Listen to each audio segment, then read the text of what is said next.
In front of me is OPPO A5x, and today I would like to show you how you can change font size.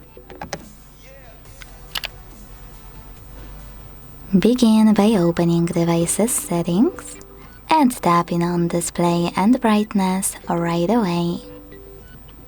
Then scroll down a tiny bit to tap on Font. Operate this slider under font size to adjust it and check out Preview at the top. When you're ready to save your changes, hit Apply.